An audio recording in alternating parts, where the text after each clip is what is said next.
Let's step into a glass conference room high above the Boston skyline. A young CEO named Alexandra Whitmore dangled a crumpled, unfinished resume. She flashed it at the executives around the mahogany table. Then she laughed, a cold, deliberate sound meant to belittle his journey. The man across from her wore a pressed but visibly dated dress shirt. His tie had been knotted with care by small, loving hands. He sat with the quiet dignity of a man used to carrying far heavier burdens than some CEO's contempt. His name was Hunter Brooks.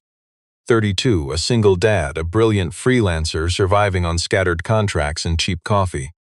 And to someone shallow like Alexandra, his missing degree meant he absolutely didn't belong.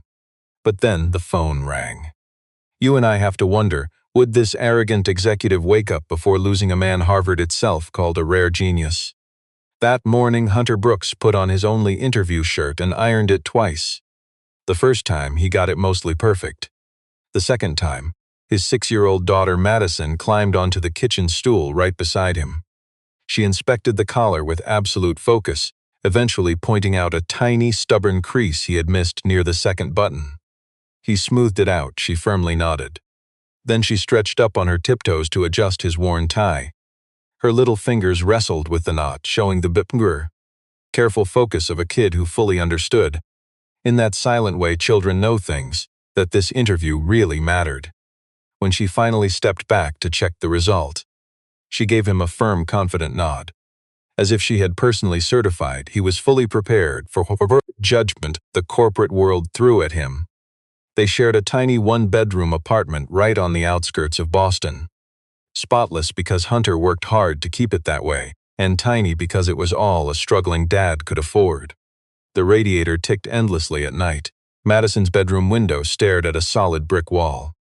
Their kitchen table doubled as Hunter's coding desk, Madison's homework station, and the family dining room all together.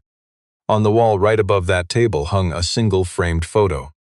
A woman with kind dark eyes and a wide smile holding a newborn wrapped in a standard hospital blanket. Hunter never took that picture down. He never once moved it either. It stayed in the exact same square foot of wall space for 6 entire years. And every single morning when he sat down to code, it was the very first thing he looked at. Just 6 years prior, Hunter Brooks was a star doctoral candidate in Harvard's prestigious artificial intelligence research program. His brilliant dissertation focused entirely on algorithmic fairness in educational testing. The profound idea that artificial intelligence, think about it with me, systems could carry deep biases, reproducing inequality instead of measuring a person's actual ability. His academic advisors used words like groundbreaking and truly essential. One senior professor even quietly suggested that Hunter was the exact kind of visionary who might completely reshape the tech field. Hunter had cautiously believed that those professors just might be right. But then his wife got sick. The sickness hit fast without warning. A rare autoimmune disorder doctors explained in long academic terms that just meant one short, utterly devastating reality. So Hunter moved his work to the hospital. He taught himself coding with a laptop teetering on the edge of a hospital chair. Turned in his last assignment from a sterile waiting room. 3 months from defending his PhD when she passed, just 4 weeks after Madison arrived. Suddenly, wrapping up a doctoral thesis felt completely trivial, a concern from a totally different life. He boxed up his academic research, left Cambridge, and just became a dad. For the next 6 long years, he grabbed whatever work he could. Cleaning data, auditing algorithms, helping small nonprofits that desperately needed his brilliant but undocumented skills. You and I know real talent rarely fits neatly on a piece of paper. He was undeniably brilliant at it. He walked away from 2 major consulting gigs that meant traveling. He stayed because Madison had no one else. He even passed on a teaching role at a local college just because the hours clashed with Madison's school drop-off. He carved out a dignified life in the shadows of corporate systems, making it work against all odds. But the one thing he could not manage to handle right then was paying the rent. Then a call came from Gerald Haynes, his old PhD advisor. The professor tracked him down through 3 degrees of separation, phoning on a Tuesday night while Hunter was cooking up grilled cheese, quietly listening to Madison explain the plot of a book about a little rabbit dreaming of being an astronaut. Haynes mentioned a tech company known as Whitmore Learning Systems, a Boston artificial intelligence education startup that exploded in 4 short years into one of the richest edtech firms in the entire country. They were struggling hard with their main assessment algorithm. Haynes knew Hunter's raw, uncredentialed talent was exactly what they needed. Hunter promised he would think it over. He stewed on it for 2 days, staring at the brutal rent hike notice slapped on the inside of his front door, worrying about Madison's heavy school application fee hitting right at the end of the month. He stressed about the freelance gig that vanished just 2 weeks ago when the startup paying him abruptly ran out of cash.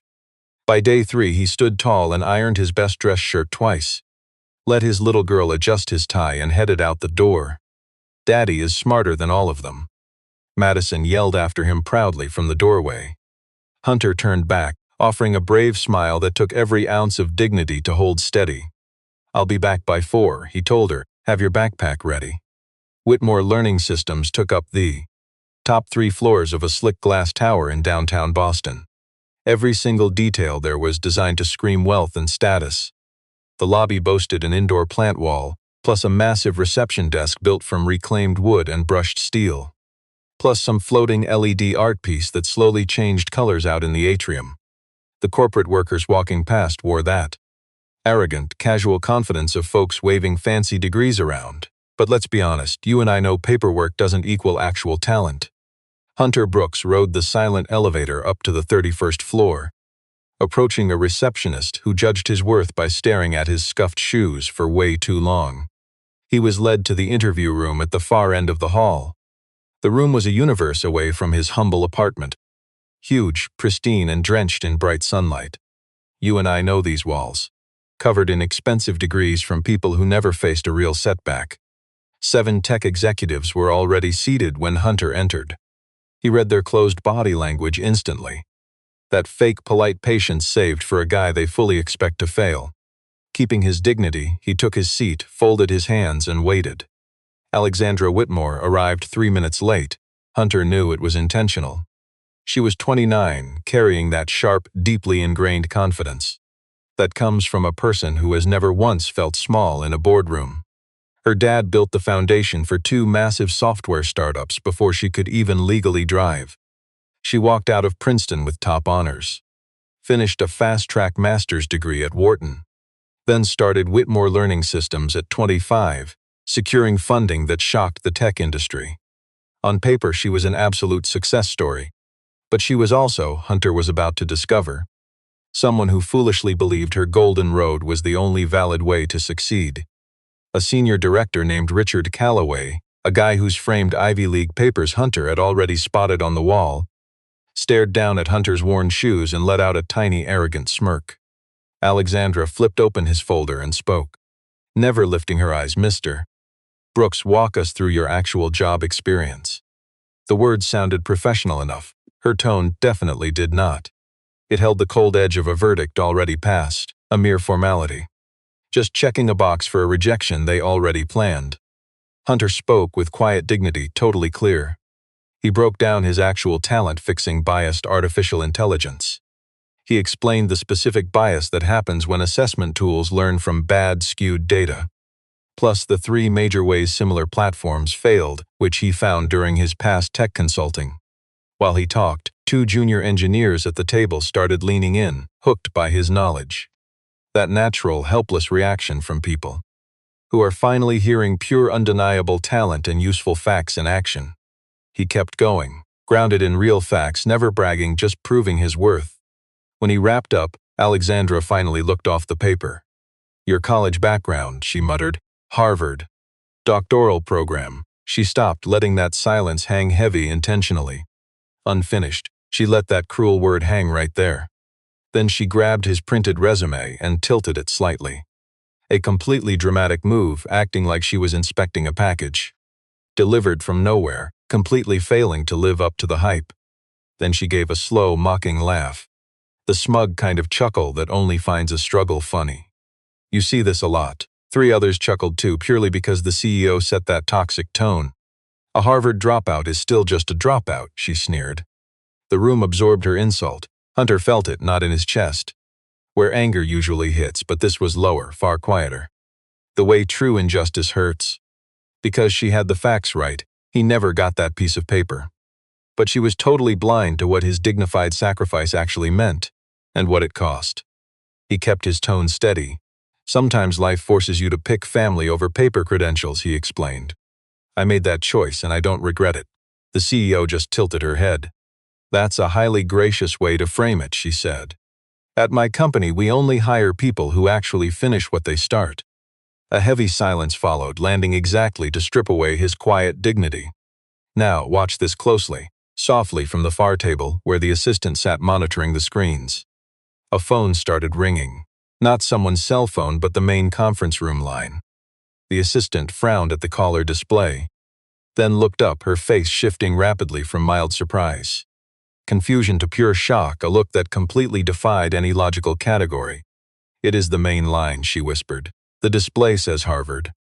Harvard Office of Academic Affairs, she hesitated. They are asking if a Hunter Brooks is currently in the building.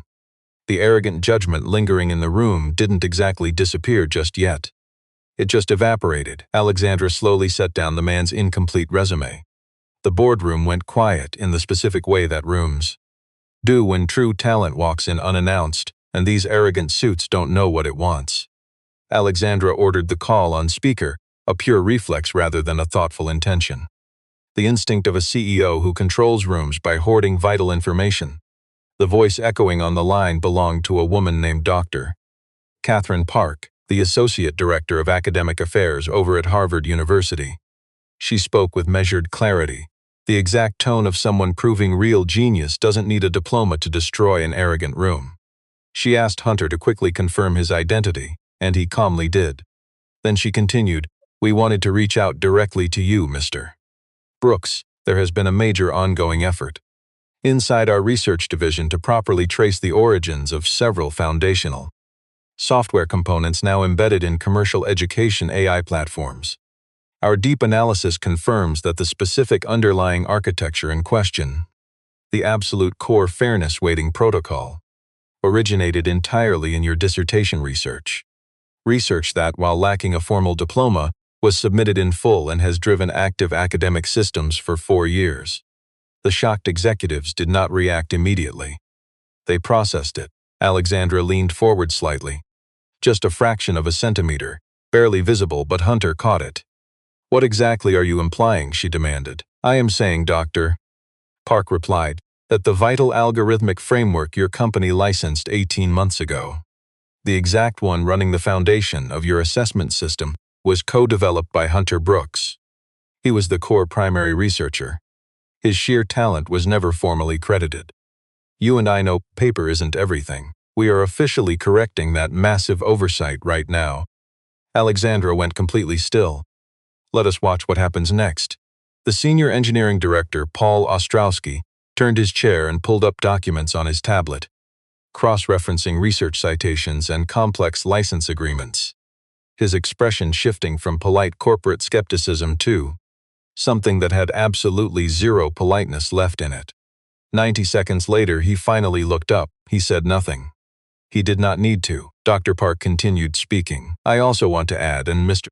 Brooks, please correct me if I am wrong, but you received and declined 3 separate formal invitations to return to the academic program and complete your degree. You declined all 3 in writing. The department understands your personal reasons, and we deeply respect them. She paused. Had you simply stayed in the program, you almost certainly would have become the youngest person leading a major artificial intelligence research initiative in our education division. We view your brilliant work as entirely foundational. That undeniably remains true, regardless of the missing letters after your name. With pure dignity, Hunter thanked her quietly, saying he appreciated the call. He spoke in the specific tone of a man who is deeply moved, but one whose dignity prevents him from showing it to a superficial room that has not earned him. When the call disconnected, the silence took on a different quality. It had immense weight. You and I both know the truth, as Alexandra stared at the paper resume lying flat before her. The cruel word she had mocked him with, dropout, hung in the air. It was aging very poorly. Paul Ostrowski slowly placed his tablet down on the table. The system flaw he identified, he said carefully. In the candidate assessment waiting. The exact one he casually mentioned when this interview started. He stopped speaking. He recalibrated his words. That is the exact flaw our engineering team has chased for 11 months.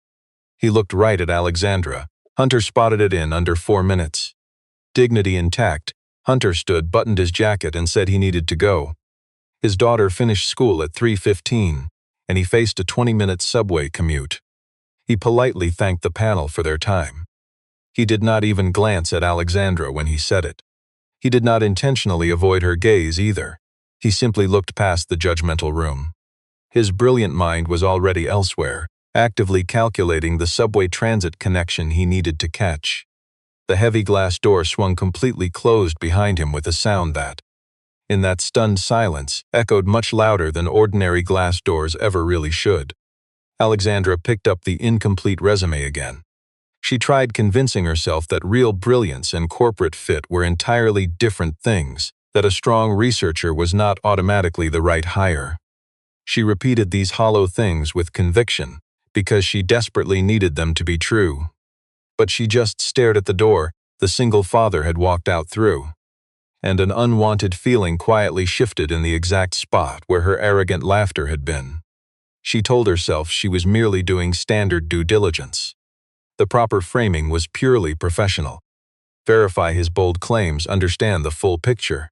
Make an informed business decision on whether to extend a secondary job offer. We all know people like this. That was the story Alexandra used when asking her assistant to quietly compile a background profile on Hunter Brooks.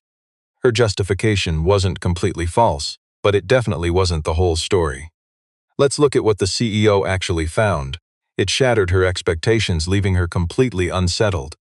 The single father, Hunter Brooks, didn't even own a car. He relied entirely on the subway and various bus routes. His apartment sat in a neighborhood her GPS called a 20-minute drive away. But in Boston Transit terms, that meant 45 exhausting minutes and 2 bus transfers. He had lived right there for 4 long years. His tax history revealed an income dropping him squarely into the bottom third of earners in his local zip code. His freelance coding work heavily supported non-profit educational tech organizations. Multiple charities had actually written in their grant applications that his tech contributions were absolutely brilliant and billed way below standard market rates. One evening, just a week after that terrible job interview, the CEO drove herself to a Dorchester public library, where Hunter quietly worked occasional on-site hours for a school contract. She pretended she just happened to be passing by, but she absolutely was not in her usual neighborhood. That dingy reading room sat under harsh fluorescent lights, reeking of aging paper and cheap industrial carpet cleaner. Hunter sat quietly by a window, grinding away on his laptop next to a tall stack of printed worksheets, diligently analyzing complex data output from a local school reporting system. Right beside him in the hard plastic chair, little Madison was fast asleep. The young girl curled sideways, her arm tucked softly under her cheek, while her sneakers dangled 6 inches off the floor. Her school backpack rested on her lap, her tiny hand still gripped a crayon. Without even glancing away from his glowing screen, Hunter reached over. He quietly slipped off his jacket and draped it over his daughter with a careful, gentle, unhurried motion of a devoted dad who had done this exact thing countless times. He warmly tucked it around her small shoulders. He watched her lovingly for 3 quick seconds, just 3, before diving back into work. Standing frozen in the doorway, the arrogant CEO finally felt an emotion she couldn't easily categorize. It wasn't exactly pure guilt, at least not quite yet. You and I know this feeling, holding a confident, stubborn belief, and then suddenly seeing the harsh reality of what that arrogance truly costs, without looking away. She had actually mocked this man. She laughed at his incomplete university degree, sneering at the glaring gap on his resume, judging a piece of paper without ever once bothering to ask what caused that gap. Never realizing that resume gap proved his immense character. It wasn't professional failure, it was profound personal sacrifice. Not laziness, but the irreversible cost of choosing a family crisis that couldn't wait over a degree that could. The CEO eventually learned, digging through public files and making a highly discreet phone call to Professor Haynes. The heartbreaking truth of it all, his wife's tragic illness. A tragedy that progressed while Hunter was deep in demanding dissertation research. Those grueling months spent writing software code in hospital corridors. His quiet withdrawal from a doctoral program he had almost finished during a week when he was both the deeply grieving husband of a dying woman and the completely terrified new father of a 3-week-old baby girl who had nobody else. He never used his trauma for pity. He never begged for special corporate accommodations. Let's remember this. Real dignity isn't a diploma. He just protected his daughter and kept moving forward. Through a contact at little Madison's after-school program, Alexandra discovered Madison viewed her struggling dad exactly how other kids view real-life superheroes. With pure, unshakable faith. A teacher mentioned Madison recently told a circle of kids during a sharing time. "My daddy doesn't need Harvard to prove he's smart. He just is," Alexandra read.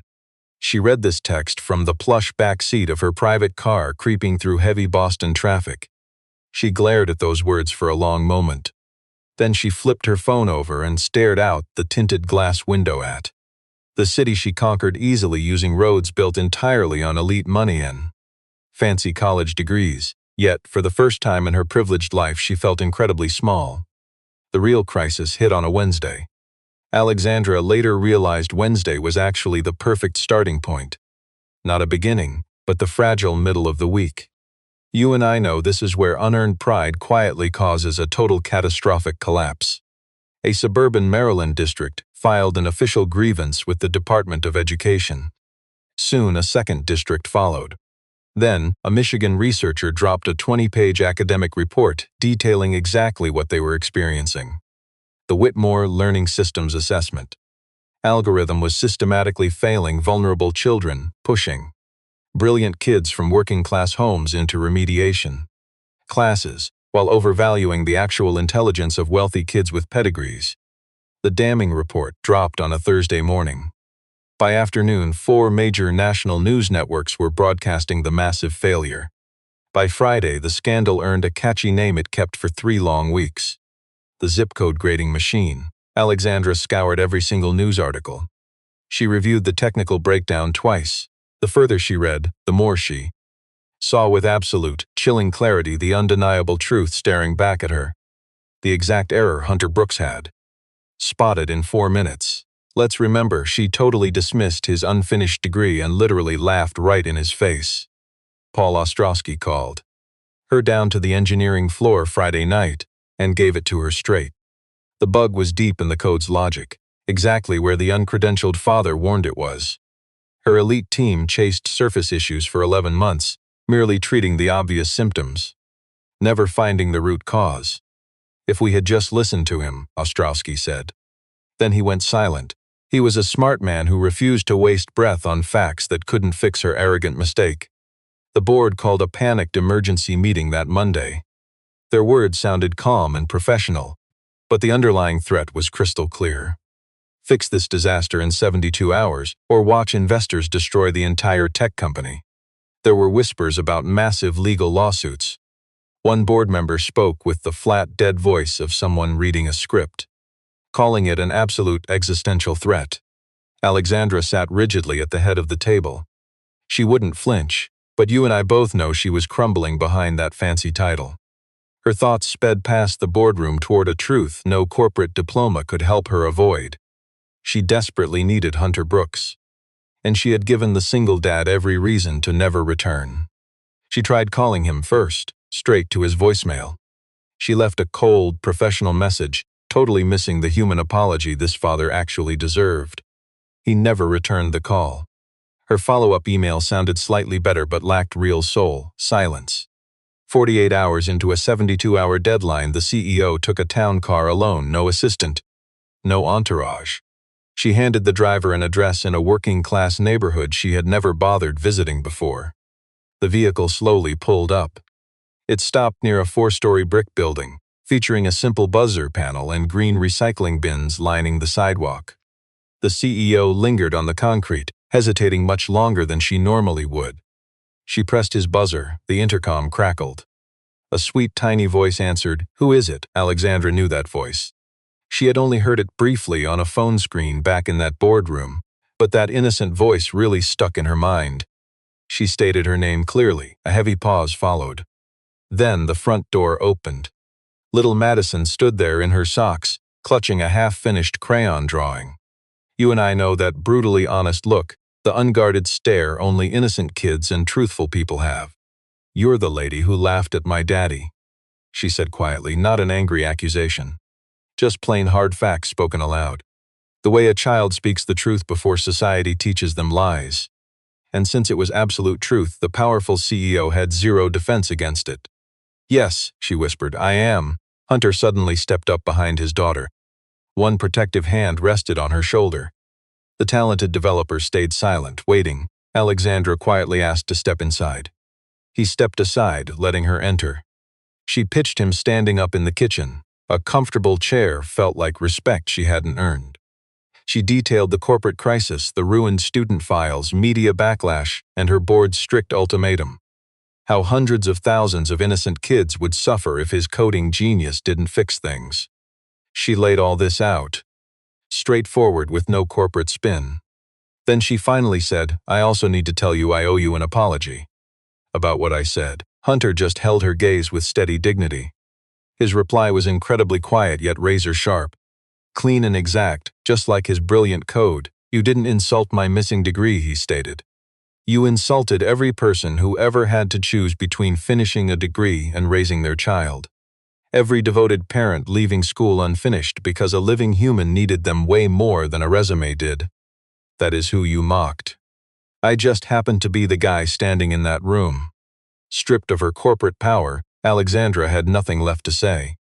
Frankly, that heavy silence was the only genuine thing she had brought to this entire conversation. He calmly agreed to help. We both know her apology fell short, but true character and dignity always rise above it all.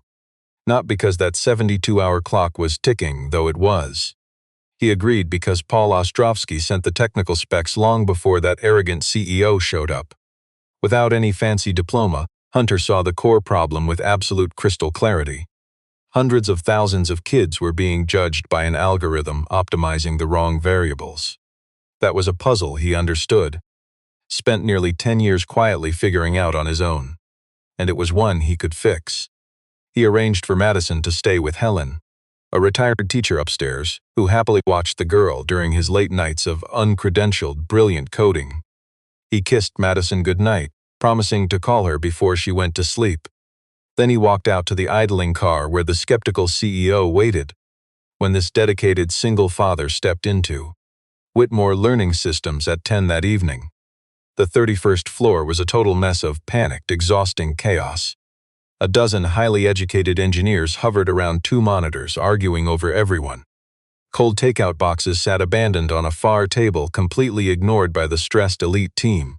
Heads turned when the unqualified man walked in. Their reactions were completely mixed. One guy actually crossed the room and offered a welcoming handshake. Two others suddenly found reasons to stare at their screens. The guy who mocked him during the interview quietly backed away toward the far window. Hunter ignored the heavy, judgmental vibe filling that entire room. He marched straight up to the main display, scanned their complex architecture map for 45 seconds and declared, "The error isn't in your scoring module. It sits inside the data ingestion layer. Your socioeconomic proxy suppression function is not suppressing a single thing. It is completely backwards. When the model tries reducing bias, it multiplies it." The stunned silence lasted for 4 heavy seconds. Then Paula Ostrowski spoke up, "Show me." You and I know what happened next. The CEO watched 14 hours of pure brilliance. The dropout moved through the code with the calm, focused precision of a master who envisioned these complex systems years before any credentialed academic ever built them. He asked brilliant questions those elite graduates never even considered asking. His insights completely reframed the roadblocks this highly paid team had failed at for months. He never showed off his raw genius. That humility was the hardest thing to swallow. He just used his mind simply and without any arrogance. Like a master handling a favorite tool, his skill was a natural extension of himself. Proving paper means absolutely nothing. Around 2 in the morning, a junior tech named Rachel, The friendly one from the door asked exactly how that inversion got into the code. Hunter easily pulled the initial license documents and tracked the mistake backwards. What this father uncovered stunned the room. That severe bias amplification was no accident. 18 months back, a fancy vice president named Derek Saunders approved a secret change to their weighting protocol. A choice kept entirely hidden from researchers and the licensing board. This corporate shortcut reduced the heavy computational cost of They compromised the model, cutting essential fairness checks.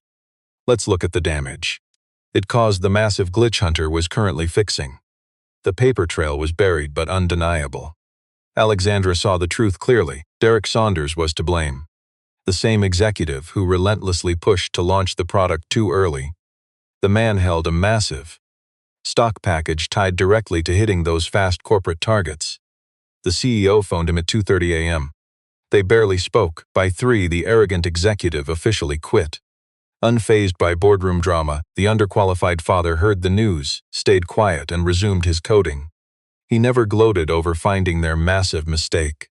Real professionals do not waste time lecturing elites about massive institutional failures. He just put his head down and did the actual work. Near 4 a.m., Alexandra carried coffee over to him only to find the developer on a video call. Speaking softly, he turned from the code, shielding the phone with both hands. His little girl Madison was watching him, sleepy and rubbing her eyes. Her hair was messy against the pillow. "Did you eat dinner?" the young girl asked. "I had something earlier," Hunter gently replied. "That is not a yes, and it is not no." She gave him that piercing stare only 6-year-olds manage when grown-ups dodge questions. A glance holding more integrity than that entire corporate boardroom. "Daddy will eat something," he promised. "Just go to sleep." "I will be home soon." The CEO quietly placed the mug down, retreating slightly. She directed 140 employees. She survived brutal tech market crashes that completely destroyed 4 different massive rival companies. She achieved everything relying on sharp corporate smarts and pure, relentless, aggressive momentum. Traits she arrogantly assumed made her superior, yet standing silently in the shadows of her own sleek office. Watching this devoted father comfort his kid while fixing a disaster her elite engineers could not touch for 11 months.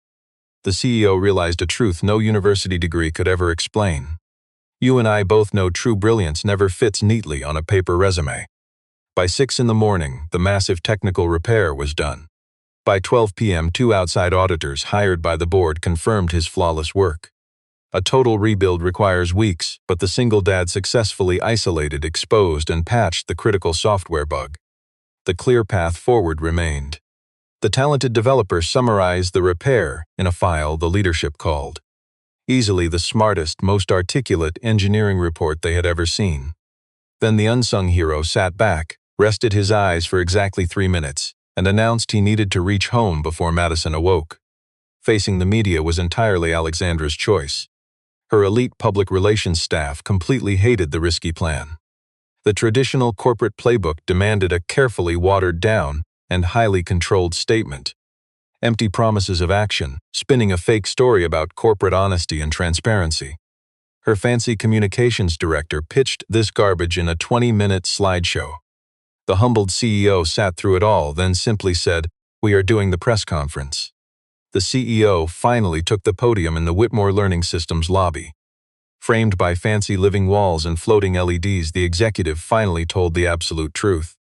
Not some polished corporate spin. The raw, unvarnished facts. She explained the system's flaw and its massive fallout using completely plain human language. She admitted the choice that caused the bias, speaking directly without hiding behind corporate jargon. She owned exactly how this hurt real children in actual classrooms. She laid out fixed timelines, outside auditor checks, and totally new research rules. She admitted the tech company had been completely wrong. And she took personal blame for the toxic culture letting that mistake quietly carry on. Their stock price tanked by 6% before the trading day finally ended. 2 ad partners released nervous public statements. 3 board members called her within an hour to claim they were concerned, which really meant they were furious. Alexandra just thanked them for calling and went straight back to work. But you and I know what she missed. the incredible reaction from the entire academic world. Within 48 hours, 4 massive universities released public statements praising her sudden corporate transparency. 2 major industry groups demanded identical honesty standards across the tech sector. One Stanford professor even wrote an article called "What Honest Failure Looks Like." He called Whitmore's press conference a gold standard for taking real institutional accountability. The article went viral, and then the single father's real story finally broke. Some reporter dug deep into the timeline and all those shady licensing deals. She exposed the Harvard link, and her published article quickly caught absolute fire. The massive headline named Hunter Brooks. It exposed that brutal job interview, the arrogant dismissal, the phone call, those 72 hours. It proved his real worth, shocking the CEO who once mocked his resume. A morning news show followed up by grabbing a quick, on-air interview with Hunter. He clearly hated the spotlight, looking incredibly awkward on camera. He answered every single question using the fewest honest words he possibly could.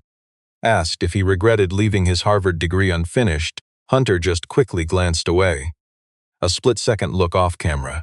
You and I could tell immediately he was checking on his little girl. Standing right outside the shot, he simply answered, "No. I chose the absolute most important thing. I would make that exact same choice again." The news anchor let that powerful, dignified statement hang quietly. The way smart journalists let real character breathe before moving on to anything else. Harvard's public statement dropped that exact same week. It was formal and perfectly worded. It proved Hunter actually built the foundation of their research. They admitted failing to credit him. Then they announced a new Hunter Brooks Research Endowment inside their Tech and Educational Equity Department. Attached was a highly official invitation to finish his incomplete degree, offering a flexible setup that never existed there before. A fully remote research path, built completely around his fatherly duties. Designed specifically because the university finally quietly admitted its arrogant oversight. They ignored lived experience before and absolutely should have. Hunter read that official letter right at his kitchen table. His daughter Madison sat across from him, eating cereal, watching him with the quiet dignity of a kid who senses her father's worth being recognized. Setting the paper aside, she simply asked, "Is it good?" Hunter took a moment. "It's very good," he replied. She chewed on that. "Are you going to do it?" He looked at his little girl, then at the family photo. He stared at the paper. It wouldn't define him, but it finished a chapter from another life. "Maybe," he told her. "We'll see." Satisfied, Madison went right back to her cereal. Outside, the busy streets of Boston rushed through another indifferent morning. Let's be honest, cities carry millions of brilliant lives that defy any neat printed credential. 3 months later, Whitmore Learning Systems released a fully revised report on their corporate performance, which Ostrowski actually co-authored with Hunter as a paid consultant. A report the Department of Education officially cited in a national review of artificial intelligence standards. The tech startup had done much more than just survive. It grew, proving what happens when you prioritize real, grounded accountability. Earning deep trust exactly because they finally faced their arrogant mistakes. More school districts signed up. 2 massive research partnerships were officially secured. Alexandra finally hired 3 actual public school teachers as permanent, respected advisors. A grounding in real-world talent that their elitist founding model lacked but desperately needed. Hunter stepped up as their senior research consultant on a part-time basis, working a schedule starting right after morning school drop-off, and wrapped up just in time to grab Madison at 3:15. He kept his freelance nonprofit work going because real loyalty and community mattered, and because that humble, steady paycheck kept them afloat when fancy corporate promises completely failed. Come early fall, he quietly enrolled in Harvard's remote doctoral program. He logged into his first virtual seminar that Tuesday. Madison slept nearby, his tea going cold, proving real dedication doesn't need a fancy lecture hall. He didn't brag about it to a single soul. No flashy announcements. He just opened his laptop and did the hard work. You and I know real growth doesn't happen overnight, and Alexandra changed the hard way. It happened slowly, choice by choice. built on the quiet adjustments of someone finally realizing her elite bubble was deeply, painfully flawed. She still ran board meetings with that same sharp, efficient corporate energy, demanding high standards and showing zero patience for sloppy work. But she genuinely listened now. She asked entirely different questions. Interviewing new hires, she didn't just ask about their glossy paper accomplishments. She asked about the tough life choices they made and why. Because real struggles reveal a raw talent no diploma ever could. One chilly Saturday in November, she picked up the phone to ask if Hunter and his daughter wanted dinner. Just a simple human invitation offered directly and without the arrogant corporate posturing that had poisoned every single past conversation between them. Hunter smiled, said yes, and asked where. The powerful boss picked a simple diner near his place, far from her usual fancy spots, and he agreed. Both arrived at the exact same minute. Little Madison wore her absolute best dress. It was purple with a tiny flower on the collar. She stared down the boss's outfit with pure focus. The same intense judgment she gave her dad's interview shirt back when this whole crazy story actually kicked off. Finally, the kid decided it was fine. She slid into the booth right across from the powerful boss and asked her question with pure, blunt honesty. "Do you still think my dad's degree doesn't count?" Alexandra stared back at the brave 6-year-old. So bold, unblinking, and fiercely protective of the single dad who earned her total loyalty.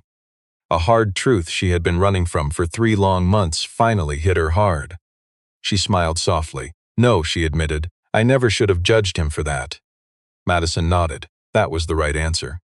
Then she grabbed her large menu and flipped it right side up. Hunter quietly watched his little girl across the table. He saw her gripping the menu with both hands, sounding out the letters with a steady rhythm, reading hard words for meals she had never even seen, showing that same intense drive she applied to absolutely everything. He quietly reflected on all the college years he sacrificed and the beautiful family that actually remained. He thought of that dusty Harvard acceptance letter sitting at home. He pictured his late wife's framed photo, knowing Madison inherited those exact same fiercely determined eyes. Honestly, he felt all those heavy memories washing over him at the exact same time. Alexandra sat there studying them both. This brilliant single dad, recognized as a true genius by the elite academic circles she worshipped. The schools she thought defined human worth, and the 6-year-old who knew better. Without being told, now the boss finally grasped a simple truth she never could have. Grasped just 3 months ago, what admiring someone actually looks like. Not their polished resume or their corporate network. Not their wealthy family ties, just the raw person. The real, flawed, hard-working, and truly extraordinary person. You and I both know people who never finished what they started. But it isn't because they quit. It's because real life demanded their talent elsewhere, and the harsh judgment of whether they failed or whether they stepped up isn't defined by some missing college credits. It's proven by the incredible dignity and life they built instead.